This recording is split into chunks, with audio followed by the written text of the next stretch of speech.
L'immobilier est une valeur refuge plus que jamais. Perte de rentabilité et surtout insécurité créent une ruée vers l'immobilier, mais pas vers tous les biens, vers les très bons biens, vers les très bonnes localisations. Pourquoi? C'est l'effet de l'offre et de la demande. La demande augmente, pour ne pas dire explose. Beaucoup de clients me disent, vous savez, je ne souhaite pas laisser mon argent sur mon compte bancaire, je n'ai pas confiance, je n'ai plus confiance dans les banques. Pire, certains ont perdu en bourse. Que veulent-ils faire de leur argent restant?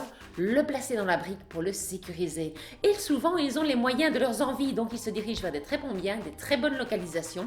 Et on a vu ainsi ces derniers mois une demande affluer sur ces biens, alors que l'offre finalement n'avait pas augmenté, que du contraire, puisque certains propriétaires se disent pourquoi vendre finalement, où vais-je placer l'argent?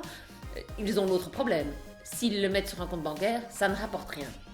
Bref, les prix s'envolent, c'est la loi de l'offre et de la demande, et à contrario, sur les moins bonnes localisations, les prix descendent. On a réduit l'accès au crédit depuis le début de cette année 2020, que se passe-t-il? Les amateurs n'ont plus la capacité d'achat car ils n'ont pas assez d'argent de côté, de par les quotités qui ont été resserrées, et donc on a moins d'amateurs, voire parfois pas d'amateurs, ou en tout cas avec des profils bancaires très compliqués, qui ne savent pas toujours offrir le juste prix, qui sont même en dessous du prix, et donc les prix diminuent. Et donc on a des moyennes qui finalement, c'est la problématique des moyennes, elles sont assez vicieuses car elles lissent les écarts.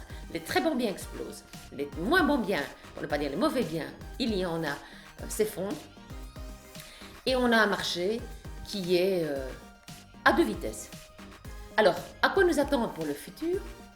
Je pense que les propriétaires qui ne devront pas vendre ne vendront pas, car ils seront de nouveau la problématique de l'insécurité mondiale ambiante. Je vous passe le Brexit, le Grexit, les soucis du coronavirus et autres. Donc ils préféreront laisser l'argent dans la brique.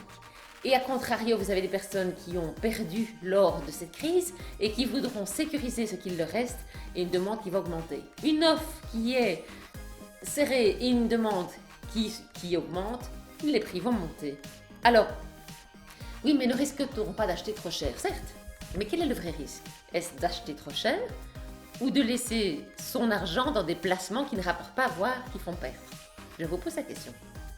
Par ailleurs, si l'on regarde la dernière crise, il est vrai qu'après 2008, les prix ont fortement baissé, mais aujourd'hui, plus de 10 ans plus tard, les prix sont bien au-delà de ceux qu'ils étaient avant la crise de 2008. Donc l'un dans l'autre, si vous ne devez pas vendre, vous n'accusez pas la perte. Voilà, partagez cette vidéo avec les gens qui n'ont pas encore investi dans l'immobilier et je vous dis à bientôt. Petit bonus, pensez à l'effet de levier, nous en reparlerons, regardez la vidéo sur ce sujet.